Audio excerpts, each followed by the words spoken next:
식당에서 일할 때 겪은 이야기입니다. 하루는 그 자매가 식당에 들어온 어느 손님이 너무 우울해 보여서 말도 좀 더 많이 건네보고 세심한 마음으로 그렇게 식사를 섬겼습니다. 근데 정작 그 사람으로부터 돌아온 팁이 없었습니다. 다음날 식당에 나가보니까 함께 일하던 동료가 어제 왔던 그 손님이 죽어갔다면서 봉투 하나를 전해주었습니다. 그 편지 속에는 20불짜리 지폐 한 장과 이러한 내용이 적혀 있었습니다. 어제는 저에게 최악의 날이었습니다. 더 이상 살고 싶지 않을 정도로 힘겨운 날이었습니다. 하지만 당신이 보여준 친절과 이소 덕분에 기분이 많이 좋아졌습니다. 팁을 주고 가고 싶었지만 가지고 있는 돈이 별로 없어서 일단 그 자리를 그렇게 그냥 일어날 수밖에 없었습니다. 어제는 너무 감사하고 행복했습니다 라는 그런 편지를 남기고 돌아갔다는 그 일화를 제가 인터넷에서 보았습니다. 그런 사연들이 올라오는 그런 글이었는데 그 자매가 그 편지를 읽고 난 다음에 너무 기분이 좋았다고 그렇게 고백하는 걸 봤습니다. 물론 그녀가 한 사람의 식사 비용보다 큰 돈을 팁으로 받았다는 사실에 기분이 좋기도 했지만 무엇보다 그 손님이 자신이 주었던, 그러니까 자기가 의도하고 나눴던 그 따뜻한 마음을 그렇게 좀 위로해주고 싶다라는 그 마음을 그분이 받았다라는 것, 이해했다라는 것, 그것으로부터 그 자매는 참 행복했다라고 하는 것을 그렇게 고백하는 글을 본 적이 있습니다. 식당 조업원에게서 쌀쌀 맞는 그런 어떤 반응을 받으면 고객들도 좀 계산적인 그런 사람이 될 수도 있겠지만 가족처럼 좀 친근하게 그렇게 마치 집에서 밥을 먹는 것처럼 따스함이 느껴지면 아무래도 더 마음이 편안해지고 마음이 더 부유해지는 것이 사실이죠. 오히려 부족한 것을 아쉬워하고 이것밖에 줄 수 없음을 안타까워하는 것이 또한 고객의 심정이기도 할 것입니다. 사랑하면 낭비가 낭비처럼 보여지지가 않는다라는 것이죠. 오늘 본문은 낭비하는 것 같아 보이는 한 여인의 이야기가 등장합니다. 그리고 그러한 낭비를 향해 보여준 주변의 반응이 어떠했는지, 그리고 예수님의 반응은 어떠했는지를 짧은 구절을 통해 우리는 보게 됩니다. 때는 6월절 6일 전이라고 본문은 말하고 있습니다. 일반적으로 성경을 해석할 때에 예수님께서 돌아가셨던 날을 우리는 6월절이라고 그렇게 해석합니다. 그러니까 6월절, 다시 말해 예수님께서 돌아가신 날이 오늘날 우리가 살아가고 있는 이 요일로 따지면 금요일에 해당하기에 아마도 6일 전이면 그 한 주 전, 토요일 정도에 해당할 것입니다. 다시 말하면 예수님께서 예루살렘에 입성하기 하루 전 이야기이기도 하다는 거죠. 12장 12절에 나오는 것처럼 그 이튿날 예수님께서 예루살렘으로 오신다라는 말씀이 나오는 것을 볼 때 아마도 그 날이 아닐까 우리는 추측해 볼 수 있습니다. 예수님께서 베다니에 이르셔서 익숙한 한 가정을 방문하는 그러한 장면입니다. 바로 마르다와 마리아의 집이죠. 죽었다가 신이 살리셨던 그녀들의 오라버지 나사로가 있는 곳이기도 했습니다. 바로 그곳에서 예수님을 위한 잔치가 벌어지고 있었죠. 사실 6일 뒤에 어떤 일이 벌어질지는 누구도 알지 못했습니다. 예수님의 죽으심의 그 이야기는 이미 여러 차례 제자들을 통해 제자들에게 알려졌습니다만 그들은 그것을 온전히 이해하지 못했죠. 예수님을 위해 잔치를 베풀던 마리아와 마르다도 그리고 나사로도 역시 예수님이 앞에 며칠 뒤에 겪게 될 일이 어떠한 일인지에 대해서는 그리 깊이 실감하지 못한 채 그렇게 예수님을 맞아들였고 예수님을 위한 잔치를 베풀었을 것입니다. 그럼에도 그렇게 집으로 오신 예수님을 향해 마리아가 했던 일은 우연의 일치라고 보기엔 깊고 많은 의미를 담고 있습니다. 마리아는 가히 상상할 수 없는 일을 하게 되죠. 보통 사람의 1년치 수입에 해당되는 그러한 값비싼 향유를 예수님의 발에 붓습니다. 낭비입니다. 도무지 이해할 수 없는 낭비이죠. 마리아 역시 이것이 낭비일 수 있다는 것을 알았을 겁니다.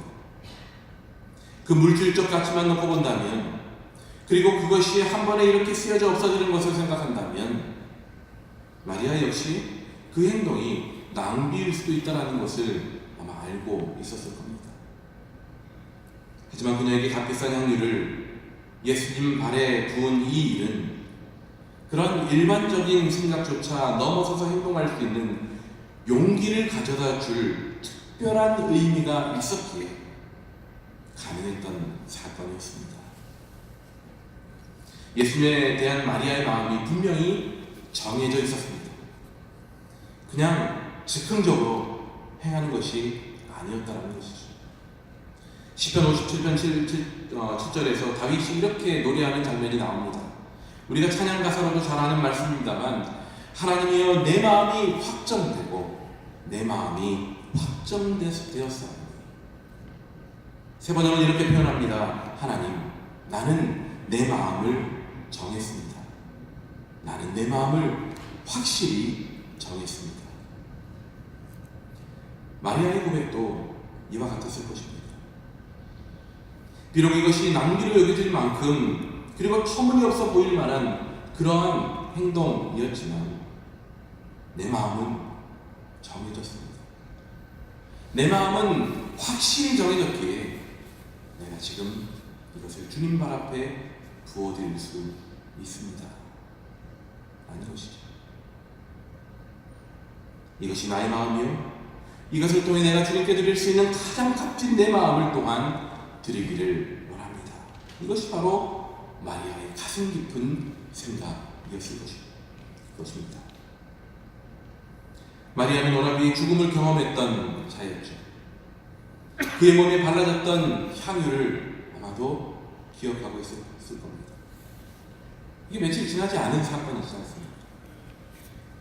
그때까지만 해도 그 향유는 죽음의 냄새를 상징하는 냄새였습니다. 나사로가 살아나기 전까지 그녀에겐 죽음의 냄새 그 이상도 그 이하도 아니었던 것이 바로 지금 이 향유, 예수님의 발 아래에 내붙던 그런 종류의 향유, 향기로운 냄새를 가진 향유, 그것이 바로 마리아가 그 이전에 가졌던 생각이었을 것입니다. 향유는 향기로울지 모르지만 그것은 바로 내 오라비 나사로의 죽음의 장례를 치르기 위해 썼던 향유, 나에게는 죽음의 냄새로 다가왔을 거라는 거죠. 나사로가 살아나기 전까지. 하지만 그렇게 죽은 지 나흘이 지나 부패하고 냄새가 나기 시작한 나사로를 예수님께서 어떻게 하십니까? 살리셨죠. 그녀에게 예수님은 죽음을 생명으로 바꾸신 능력의 이름 예수, 자기 백성을 그들의 죄에서부터 구원할 자 예수였습니다. 더불어 나사로의 죽음으로 슬퍼하는 자신과 주변 사람들을 보시며 함께 비통해하시고 애통하게 여기셨던, 불쌍히 여기시던 바로 그러한 예수님을 마리아는 직접 보았습니다. 그녀에게 예수님은 그 어떤 것으로도 감사를 표현해도 넘치지 않을 그러한 분이셨다는 것이죠. 그녀의 낭비에는 분명한 이유가 있었습니다. 분명히 범상치 않은 용기였지만 분명히 그녀가 그 일을 할 수 있었음은 그녀의 마음이 확정되었던 분명한 이유, 세상에 그 누구도 흉내내기 힘든 그 용기를 다해 행할 수 있었던 분명한 마음의 정함이 있었다는 것입니다. 다른 사람에겐 분명히 낭비로 여겨질 그 엄청난 대가지불이 그녀에게 마땅히 드려야 할 진심이 담긴 감사와 헌신이었다는 것이죠. 이렇게 음식 냄새가 가득하던 마리아의 집 안에 향기로운 향유 냄새가 나기 시작했습니다. 하지만 그 향유 냄새는 나사로의 죽음을 기억나게 하는 죽음의 냄새로 집을 가득 채웠을 것입니다. 향유 냄새를 맡으며 이 냄새를 맡으니 얼마 전에 맡았던 그 나사로의 죽었을 때의 그런 향유 냄새 같다. 죽음의 냄새가 그들 가운데 기억났을 겁니다. 어떤 이는 아마 유쾌하지 않아 있었는지도 모릅니다. 그 죽음의 냄새 속에 사람들은 어쩌면 불쾌하고 그렇게 불평하고 비난했었는지 모릅니다. 예수님의 제자들 역시 이해할 수 없었습니다. 가룟 유다가 말하죠. 지나친 낭비이다. 가난한 사람들에게 그 물질을 오히려 나눠주면 좋지 않겠느냐라고 그렇게 얘기합니다. 매우 정의롭고 매우 맞는 말처럼 들립니다. 하지만 정작 그의 의도 속에는 돈자루를 맡고 있는 사람으로 어떻게든 돈을 불려보고자 하는 그런 실상에 그 돈을 기회가 되는 대로 임의로 내 자신을 위해 그렇게 사용하려고 하는 또 다른 나 자신의 배를 불리기 위한 그런 이기적이고 불법적인 낭비를 염두에 두고 하는 말이었다는 것이죠. 세상은 낭비라 손가락질하고 그 행동을 이해할 수 없다라고 비난하지만 그래서 그들에겐 그 향유 냄새가 죽음의 냄새를 기억해 하는 그런 냄새로 머물고 말겠지만 마리아가 부은 그 향유 냄새는 죽음의 냄새를 넘어서서 생명을 가져다 주는 하나님의 은혜의 향기로 영광스러운 생명의 향기로 맡아질 수 있게 되었다는 것입니다. 다시 말해 마리아의 그 행동 속에서는 우리 그리스도인들이 품고 살아가야 될 믿음이 어떠한 모양이어야 되는지, 어떠한 이미지로 그 믿음을 우리가 이해하고 살아가야 되는지에 대해 우리에게 가르쳐주고 있습니다. 우리의 믿음은 죽음이 상징하는 패배의식으로 그쳐서는 안 될 것입니다. 믿음을 가지고 있다고 얘기하면서도 우리의 말을 곰곰이 들어보면 나도 모르는 사이에 패배의식이 잠재있고 나도 모르게 매사에 부정적인 의식이 잠재있고 매사에 안 된다라고 생각하는 것이 우리 내면 속에 잠재되어 있을 때가 많이 있다는 것이죠. 믿음을 가지고 있다고 얘기하면서 그 믿음의 대상이 능력의 주 예수요 자기의 백성의 그 죄를 구원하시기 위해 이 땅에 오신 예수 그리스도를 향한 믿음임에도 불구하고 나도 모르는 사이에 우리의 삶 속에 그런 패배주의와 비관주의가 잘 딸려있더랍니다. 세상의 논리에 순응한 채 옳지 않은 것에 대해 정의를 외치지 못하고 살아가서는 안 될 것입니다. 믿음은 죽음의 아픔을 경험하기도 하고 죽음에 대한 어떤 무기력함, 무능함을 경험할 수밖에 없기도 하겠지만 믿음은 결국에는 그 죽음을 이기고 생명을 주시는 하나님의 능력 그 또한 볼 수 있다는 것을 의미하는 것입니다. 마리아의 모습 속에서 죽음의 향기가 생명의 향유로 그렇게 변하는 것을 볼 때 우리는 믿음으로 살아가는 우리의 삶을 볼 수 있어야 된다는 것이죠. 세상은 죽음의 냄새를 맡고 세상은 죽음의 그 어떤 패배의식을 염두에 두고 살아갈지라도 우리는 그 속에서 우리의 능력의 주 되시는 예수님을 볼 수 있어야 된다는 것이죠. 그 예수님이 우리 삶 속에 계시기에 아낌없이 내 삶을, 내 시간을, 내 물질을, 나의 열정을 주님 위에 헌신함을 통해 세상은 낭비를 할지 모르지만 주님 앞에 온전히 드리는 거룩하고 아름다운 낭비를 이룰 수 있어야 된다는 것입니다. 하지만 여전히 낭비가 만들어내는 믿음의 삶에 대해서는 와닿지 않는 것이 사실이죠. 과연 마리아의 낭비는 무엇을 만들어냈고 우리 그리스도인들에게 필요한 낭비는 무엇이겠습니까? 겉으로 보이기에 마리아의 낭비는 1년치 샐러리에 대한 돌을 한 번에 예수님 발에 흘려보낸 것이 되어버렸습니다. 하지만 마리아의 낭비는 결코 우리가 흔히 생각하는 그런 경제적인 낭비, 무모한 낭비가 아니었습니다.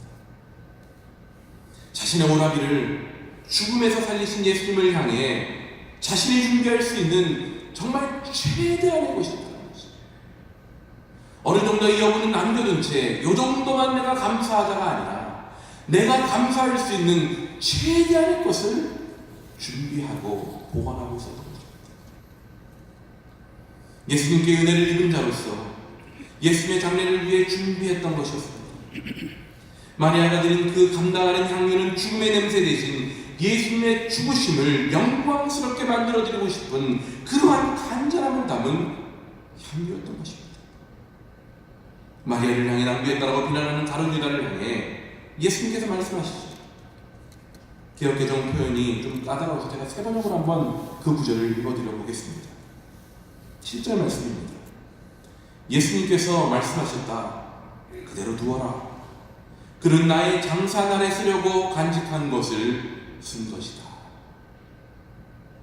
마리아는 예수님을 향한 분명한 이유를 두고 준비했습니다. 순간적인 생각도 낭비도 아니었습니다. 낭비라 하여도 계획된 낭비였습니다. 분명한 이유를 가진 낭비였던 것이지요. 자신의 것을 다 내어드리고 그렇게 하더라도 후회함 없는 그러한 낭비요. 분명한 이유를 가진 낭비였습니다.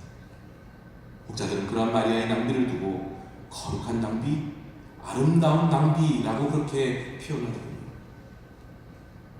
그렇습니다.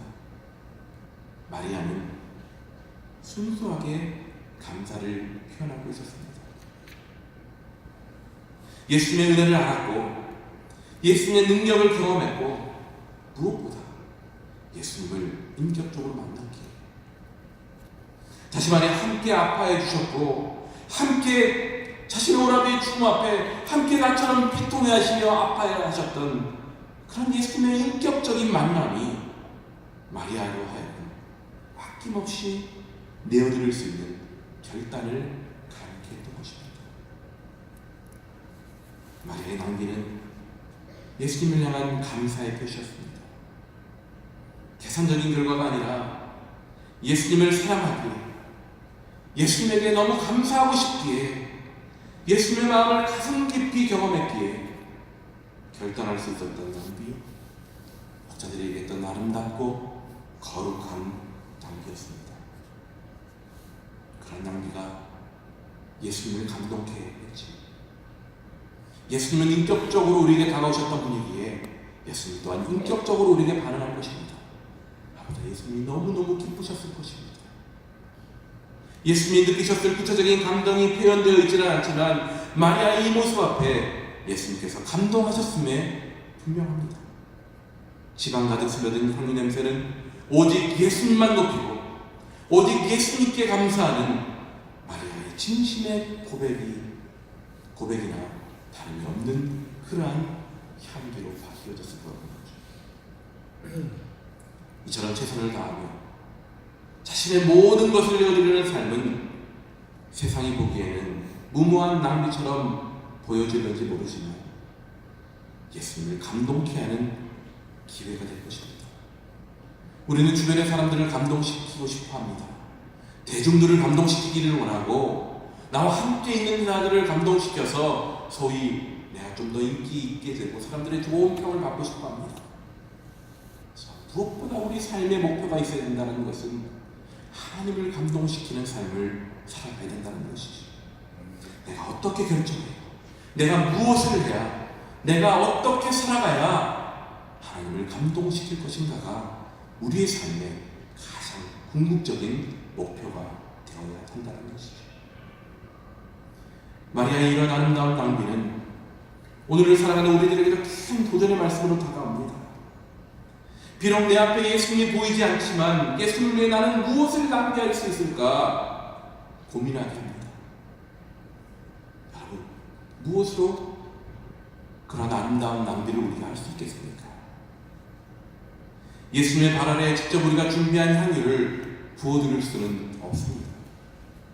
하지만 예수님께서 친히 자신을 낭비하시기까지 십자가에 달려 돌아가시기까지 아낌없이 낭비하시기까지 사랑하셨던 나 아닌 다른 사람들을 향해 내가 무언가를 낭비할 수 있다면 그것이 바로 나를 위해 아낌없이 모든 것을 낭비해 주신 예수님을 향해 행할 수 있는 거룩한 낭비가 될 수 있다는 것입니다.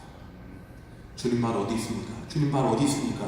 아무리 찾아봐도 주님 말 없어요. 지금 내가 할 수 있는 낭비가 없네요.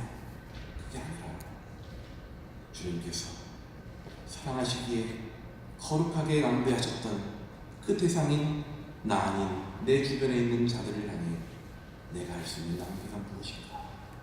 그것을 생각한다면 바로 그 질문에 대한 답이 나올 수 있다는 것이죠. 바베큐의 만찬이라는 영화가 있습니다.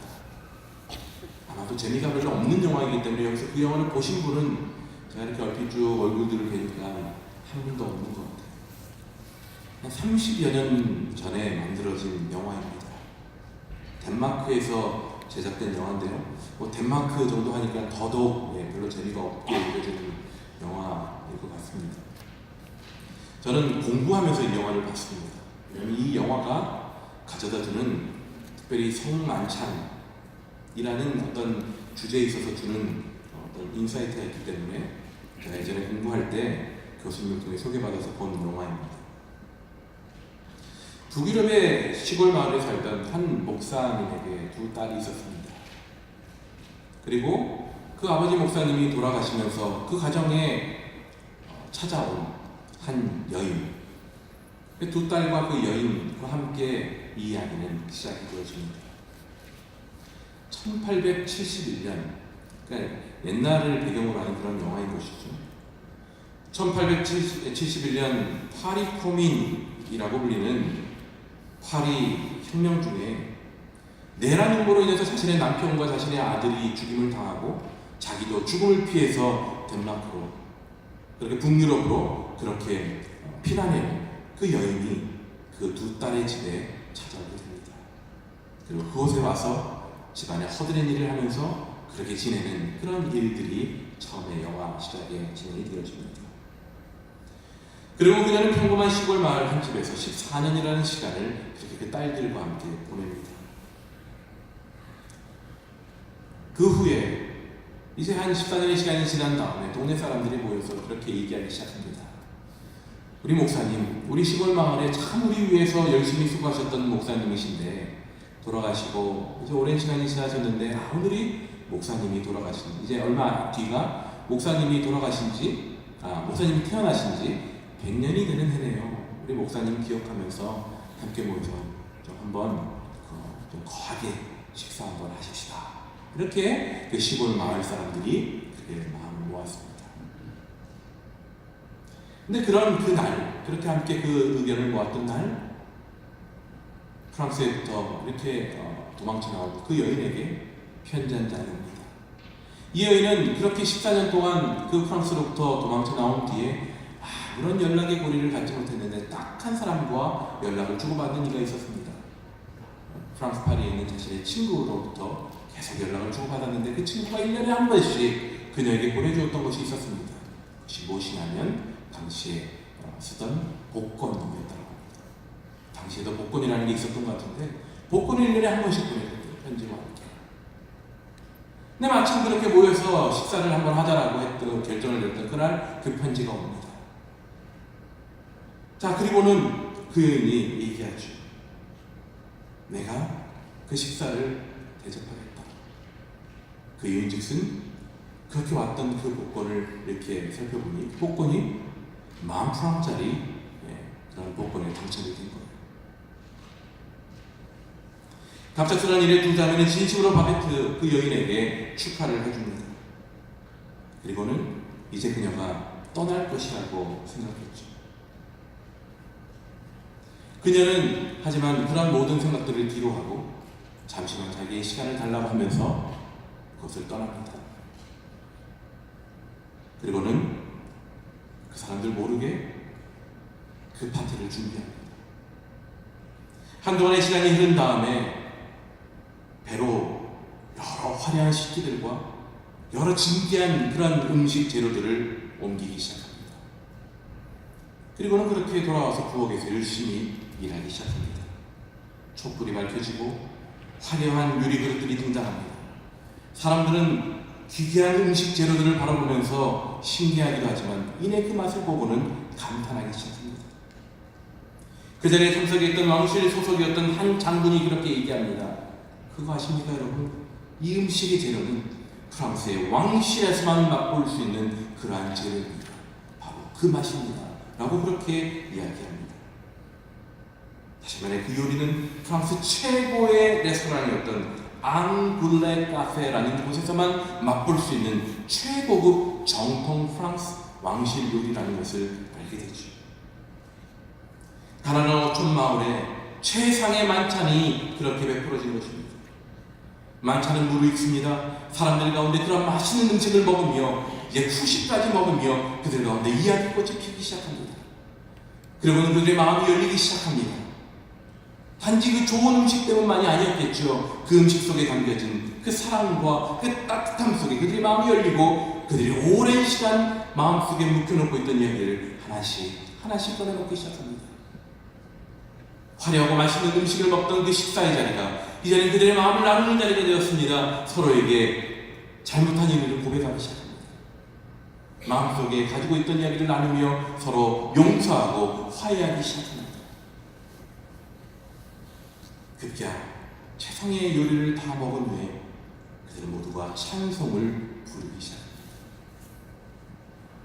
두 자매는 만찬을 베푼 바베트가 이제 그 남은 돈으로 이제는 행복한 삶을 살기 위해 떠나게 될 것이라는 생각에 만찬은 끝나가지만 그 마음은 안타까워지기 시작합니다. 그때 바베트는 이렇게 고백하기 시작합니다. 나는 프랑스 최상급 앙글레 카페의 수석 요리사였습니다. 나는 파리로 가지 않을 것입니다. 이제 남은 돈은 나에게 하나도 없습니다. 프랑스 파리의 앙글레 카페에서 이 12사람이 최고급 식사를 풀코스로 하는데 이 10,000프랑이 필요하기 때문입니다. 그녀는 두 자매를 비롯한 정든 마을 사람들을 정성껏 그곳에서 식사를 먹을 때 사용하는 식기까지 다 사가지고 와서 그렇게 멋지게 그렇게 봉사하고 자신의 그 받은 10,000프랑을 아낌없이 다 쓰고 간 것입니다. 그녀는 돌아갈 수도 돌아갈 이유도 없었기 때문이었습니다. 진심 어린 거룩한 낭비, 아름다운 낭비는 우리 일상 속에서도 이루어질 수 있습니다. 그것이 10,000프랑, 당시의 10,000프랑처럼 큰 돈이 아닐지라도 당시 예수님 발 아래 흘렸던 그 향유가 1년치 셀러리에 해당하는 그 정도의 큰 물질이 아니었다. 내가 할 수 있는 최고의 정성, 내 마음의 나눔이 우리의 삶 속에 가능하다는 것이죠. 더욱 이것이 비록 예수님을 향한 직접적인 것이 아닐지라도 예수님이 친히 행하신 예수님의 십자가의 거룩한 낭비와 닮을 수 있음을 우리는 기억해야 됩니다. 예수님이 십자가에 달려 돌아가실 수밖에 없었던 바로 그 이유, 바로 우리 모두 우리 서로를 향한 진심 어린 섬김과 사랑과 나눔을 통해 바로 이 거룩한 낭비, 아름다운 낭비가 우리의 일상 속에서도 펼쳐져 갈 수 있다는 것입니다. 세상은 그것을 낭비한다 이럴지라도 그것을 통해 누군가에게 위로와 회복을 가져다 줄 수 있다면 내 마음속의 애정과 관심과 진실함을 그렇게 우리가 나눌 수 있다면 그래서 그것이 영원한 생명으로 이끌어가는데 조금이라도 격려가 되고 도움이 될 수 있다면 그것은 우리가 할 수 있는 최고의 낭비, 가장 거룩하고 멋진 낭비가 될 수 있는 것입니다. 사순절 5째 주를 시작합니다. 그저 사순절이라서가 아니라 우리의 일상의 삶이 주님, 나를 위해 아낌없이 낭비해 주신 주님 앞에 나는 무엇을 낭비할 수 있겠습니까? 내 자녀에게, 내 부모님에게, 내 이웃에게 나는 무엇을 낭비할 수 있겠습니까? 마치 내가 누리기 위해, 내가 혼자 만족하기 위해 붙잡고 있어서 낭비하지 못한 부분은 있지 않습니까? 이 사순절의 시간이, 아니 우리의 일평생 우리의 삶의 순간이 그러한 질문과 그 질문에 대한 응답과 우리의 그 응답대로 실천으로 이어져가는 은혜가 있어야 될 것입니다. 우리에게 주어진 건강이 있습니다. 우리에게 주어진 물질이 있고요. 우리에게 주어진 시간이 있습니다.